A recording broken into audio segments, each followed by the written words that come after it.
తాకట్లో ఉన్న మీ బంగారాన్ని విడిపించి ఆ రోజు ఆన్లైన్ రేటుకి కొంటాం. Sharma gold company. నమస్కారం అండి, సుమన్ టీవీకి స్వాగతం. నేను గీతాంజలి. ప్రస్తుతం మనతో పాటు ఉన్నారు జ్యోతిష్య రత్న, జ్యోతిష్య చక్ర వైభవ నిపుణ డాక్టర్ రాళ్లపల్లి రవికుమార్ గురువు గారు. వీరితో మాట్లాడి ఏప్రిల్ మాసంలో ద్వాదశ రాశుల వారి జాతక ఫలితాలు ఏ విధంగా ఉన్నాయి, మెరుగైన ఫలితాల కోసం మనం ఎలాంటి పరిహారాలు చేసుకోవాలో గురుగారి మాటల్లో విని తెలుసుకుందాం. గురుగారు నమస్కారం అండి. నమస్కారం అమ్మా. మొదటి ప్రశ్న, ఎలా ఉన్నారు? చాలా బాగున్నాను. చాలా మీరు ఎలా ఉన్నారు? నేను చాలా బాగున్నాను గురుగారు. మీ ఆశీర్వాదాలు ఎప్పుడు ఎప్పుడు ఉంటాయి. దేవుడి ఆశీర్వాదాలు కూడా మీకు ఖచ్చితంగా చాలా ఉంటాయి. సంతోషం అండి. ఈ పరిచయం ఇప్పటిది కాదు, అవును. వాస్తవానికి 2 ఏళ్ళు అయిపోయింది. కాకపోతే వీడియో త్రీ ఇయర్స్ అయిందండి సుమన్ టీవీలో నేను చెప్పడం స్టార్ట్ చేసి. అవును. సో ఫస్ట్ నా ఇంటర్వ్యూ గీతాంజలి గారితో స్టార్ట్ అయింది. మళ్ళీ ఒక ఏడాది చెప్పాను, తర్వాత మళ్ళీ గ్యాప్ వచ్చింది. మళ్ళీ ఇప్పటి నుంచి మళ్ళీ రాశి ఫలాల నుంచి మిగతా వాటి నుంచి కూడా మళ్ళీ గీతాంజలి గారితో మొదలవుతుంది. ఇక నుంచి ఇది మళ్ళీ ప్రారంభం. అవును. మళ్ళీ ఒక బ్రేక్ ఇచ్చుకొని మళ్ళీ స్టార్ట్ చేసినట్లుగా అనమాట. తప్పకుండా. గురుగారు, ఇక ఏప్రిల్ ప్రతి మాసం ఖచ్చితంగా ఆ కోరిక ఉంటుందండి, తెలుసుకోవాలని జాగ్రత్త పడతారు. అవును. అందులో భాగంగానే ఇలా ఈ రాశి ఫలితాలు చెప్పడం కూడా. అవును. అయితే ముందుగా గ్రహస్థితి ఏ విధంగా ఉంది ఏప్రిల్ 2026? శరదిందు సమాకారే పరబ్రహ్మ స్వరూపిణి వాసరాపీఠ నిలయే సరస్వతి నమస్తుతే. సుమన్ టీవీ ప్రేక్షకులకి నమస్కారం. ముందుగా ద్వాదశ రాశుల్లో ఏప్రిల్ నెలలో నవగ్రహాలు ఎక్కడ ఉన్నాయో తెలుసుకుందాం. ముందుగా సూర్యుడు వచ్చేసి మనకి ఏప్రిల్ 15 టు మే 15 ఫిక్స్డ్ అండి. సూర్యుడు మేషరాశిలో ఉంటాడు, ఉచ్చ స్థానంలో ఉంటాడు. సూర్యుడు అంటే తండ్రి కారకుడు, గవర్నమెంట్ కారకుడు, ఆరోగ్య కారకుడు. అలాగే ఎవరైనా ఉన్నారంటే సూర్యుడు ఏప్రిల్ 15 టు మే 15 ఎవరు పుట్టినా కూడా రవి ఉచ్చలో ఉంటారు కాబట్టి వాళ్ళకి గవర్నమెంట్ జాబ్ రావడం కానీ, అయితే వాళ్ళ నాన్నగారు గవర్నమెంట్ జాబ్లో ఉండడం కానీ, లేదంటే గవర్నమెంట్ నుంచి హెల్ప్ పొందడం కానీ ఇవన్నీ కూడా ఉంటాయి అన్నమాట. సో ఈ నెల ఎవరు పుట్టినా కూడా ఆరోగ్యరీత్యా కూడా చాలా బాగుంటుంది. నెక్స్ట్ వచ్చేసి మనకి కుజుడు వచ్చేసి మనకి మీన రాశిలో ఉంటారు ఈ నెలలు కూడా. రాహు వచ్చేసి మనకి కుంభరాశిలో ఉన్నారు.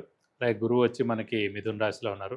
శని వచ్చేసి మనకి మీన రాశిలో ఉన్నారు. బుధుడు మటుకు ఈ నెల అంతా కూడా నీచ స్థానంలో ఉంటాడండి. ఎందుకంటే 10/4/2026 నుంచి బుధుడు నీచ స్థానంలోకి వస్తున్నాడు మీన రాశిలోకి. సో బుధుడు మెయిన్గా వ్యాపార కారకుడు, అలాగే మిత్రులకి కారకుడు, అలాగే క్రియేటివిటీ, ఇంటెలిజెన్స్, లాజిక్ అవన్నిటి కారకుడు, స్పెక్యులేషన్ కారకుడు, ఇవన్నిటికి కారకత్వం అనమాట. సో అతను ఈ నెలలు నీచలో ఉంటాడు కాబట్టి స్పెక్యులేషన్స్ అలాంటివన్నిటి కొంచెం జాగ్రత్తగా ఉండాలి. ఎందుకంటే స్పెక్యులేషన్ జోలికి వెళ్ళినా చాలా ప్రాబ్లం అవుతుంది, ఏ రాశి వాళ్ళైనా సరే. మీరు బుధుడు మెయిన్ కారకుడే మనకి ఇది కాబట్టి అతను నీచలో ఉంటాడు కాబట్టి ఈ నెలలు కొంచెం జాగ్రత్త. చూడండి, ఫర్ ఎగ్జాంపుల్ స్టాక్ ఎక్స్చేంజ్ చూడండి, యుద్ధ వాతావరణం ఉన్నాయి, ఏదైనా ఉన్నాయండి, అనవసరంగా దాని యొక్క ఇంపాక్ట్ నడుస్తున్నాను.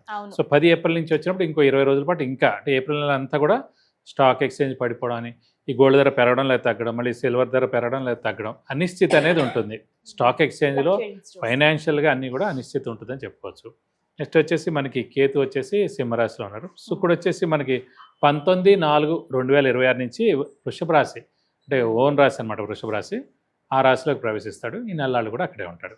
ఇవి ద్వాదశ రాశుల్లో నవగ్రహాలు ఈ ఏప్రిల్ నెలలో ఈ స్థానాల్లో ఉంటాయండి.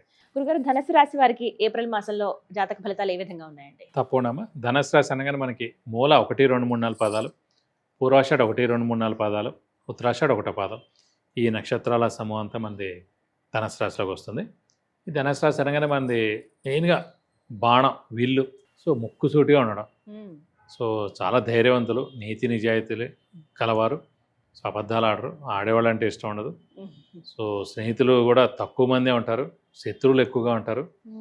సో ఎక్కడైనా సరే ముక్కుసూటిగా మాట్లాడే మనస్తత్వం వీడిది. సో వీరికి వచ్చేసి సప్తమ స్థానంలో గురువు ఉన్నాడు, తృతీయంలో రాహు, భాగ్యంలో కేతు, 3 బెస్ట్గా ఉన్నాయి.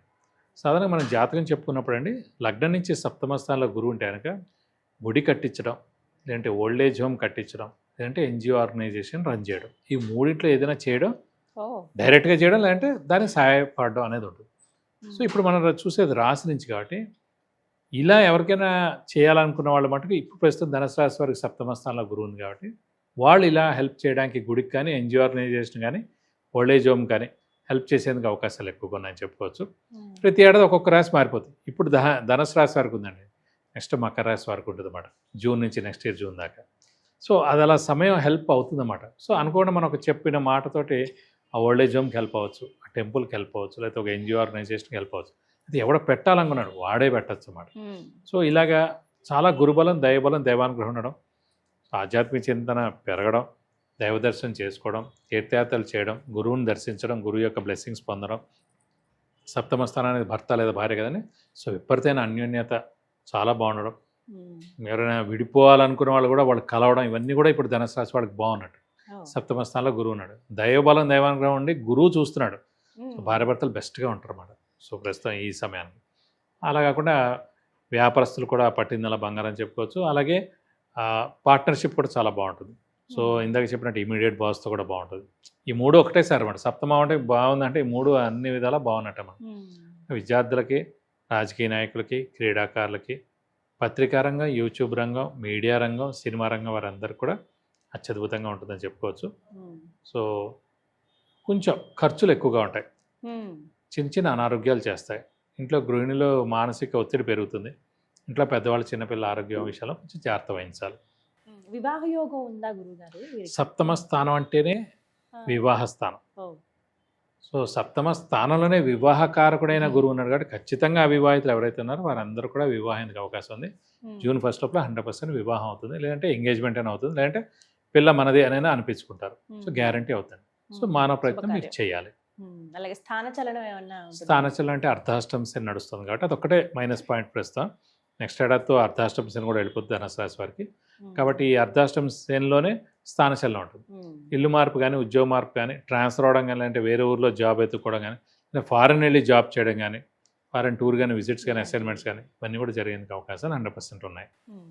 మరి మీరు ఎటువంటి పరిహారాలు చేసుకోవాలి గురుగారు? మీరు ప్రస్తుతం శనిదే ఇబ్బందిగా ఉంది కాబట్టి ప్రతి శనివారం ఉపవాసం ఉండడం, అలాగే వీలైతే ఒక శనివారం రోజు రక్తదానం చేయడం, అలాగే ఆంజనేయ స్వామి, వెంకటేశ్వర స్వామిని ఎక్కువగా ఆరాధించడం, ప్రతిరోజు ఆంజనేయ స్వామి, వెంకటేశ్వర స్వామి అష్టోత్తరం చదువుకోవడం, మంగళవారం, శనివారం ఆంజనేయ స్వామి టెంపుల్కి వెళ్ళి 41 ప్రదక్షిణాలు చేసి వీలైతే కనుక వడమాల సమర్పించడం, సింధూరు పూజ చేయించడం, లేదంటే తామలపాకులు పూజ చేయించడం, బుధవారం, శనివారం అయితే వెంకటేశ్వర స్వామి టెంపుల్కి వెళ్ళి 40 ప్రదక్షిణాలు చేసి మనం అభిషేకం కానీ, అర్చన కానీ స్వామివారికి చేస్తే కూడా మీకు అన్ని విధాలా మంచి చేకూరుతుంది.